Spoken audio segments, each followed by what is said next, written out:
In today's video, in BeamNG, we have a Skyline mashup lookalike, then we'll have a Ford Capri lookalike, that's a half Escort, half Capri, and then we have a car that's invincible. It can crash and burn and carry on. So yeah, let's get into it.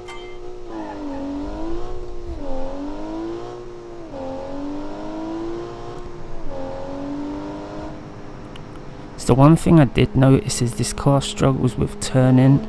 I don't know whether that's something to do with my setup in the suspension and tyre department,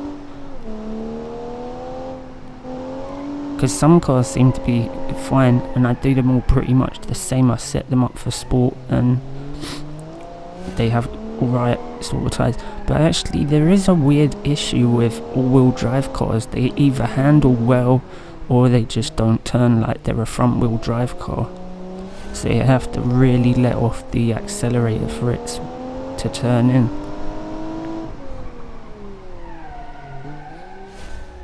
Like you see there, just a bit awkward. It looks the part. It's a bit like all gear, no idea. It looks the part, but it don't do the job. And then I missed the checkpoint somehow magically. Then it stalls.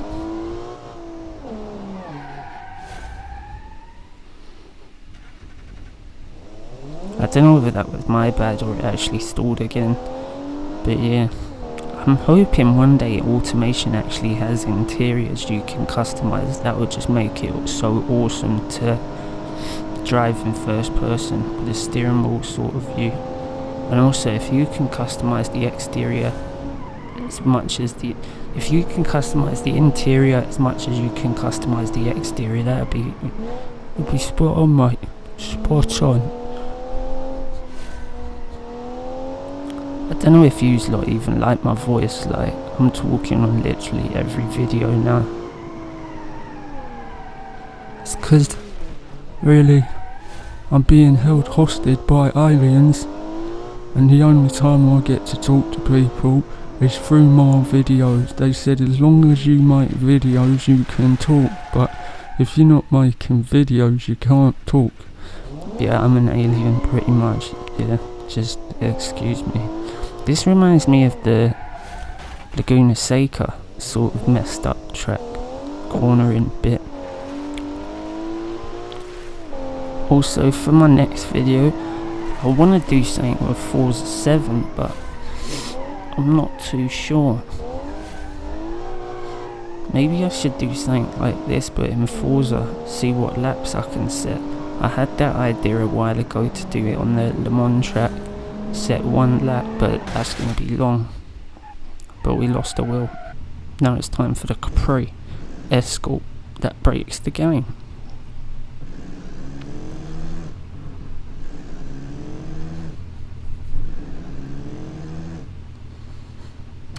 So it's based off the V6 spec for the Mark II just about by the year I took the information for the engine specs like compression, piston size and stroke.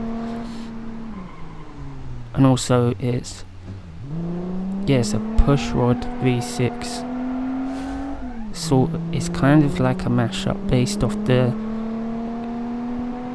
couple different Ford engines, I suppose, because I think I made it look like the Cologne V6.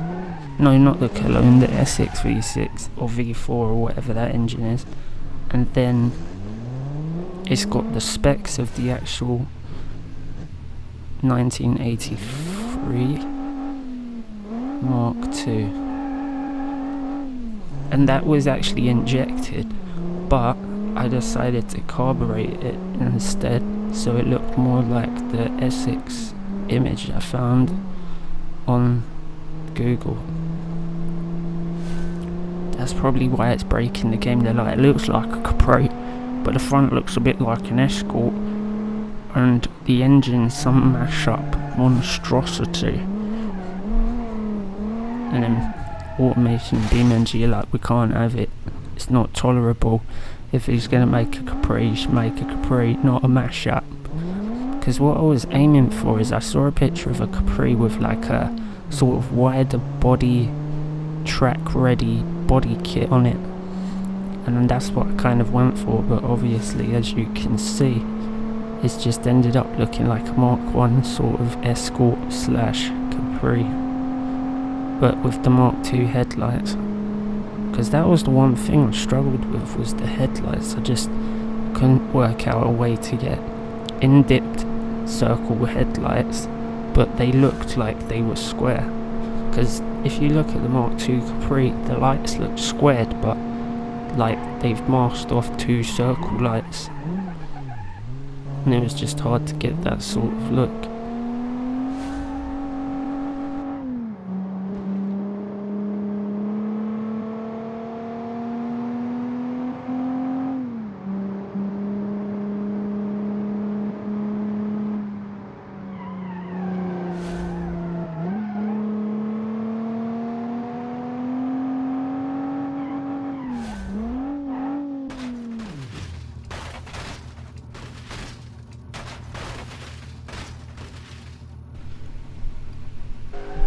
So now we have the indestructible car that can last quite a while on fire, and at the end there's some proof with it, another version doing its top speed, catching a light and carrying on until it disintegrates.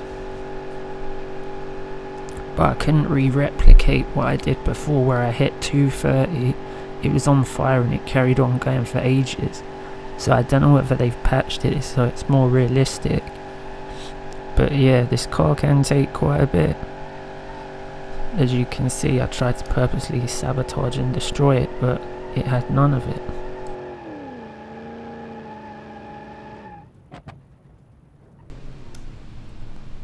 So I kind of cut it up a bit because it goes on for ages, but yeah, the wheels are popped.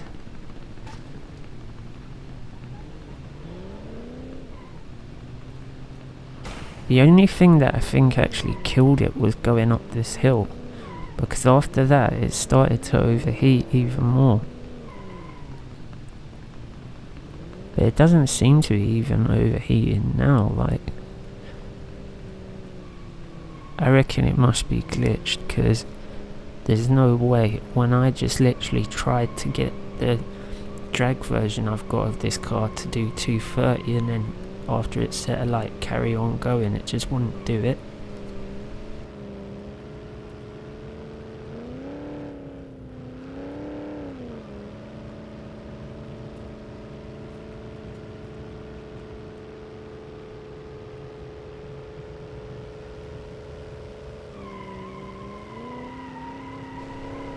But yeah, I decided to cut it out.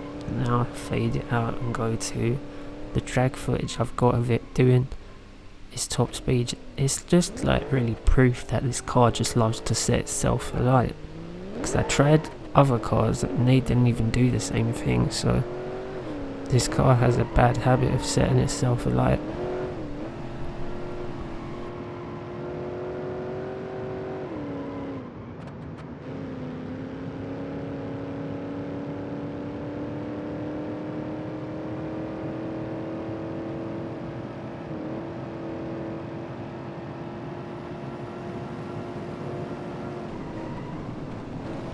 Don't know what I think of the supercharger screen, because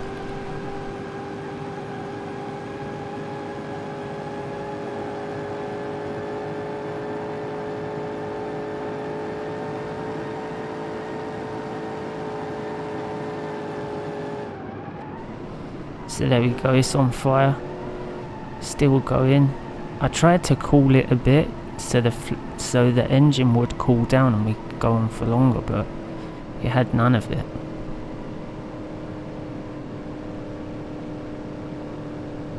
I wonder if it's to do with having the fenders on it.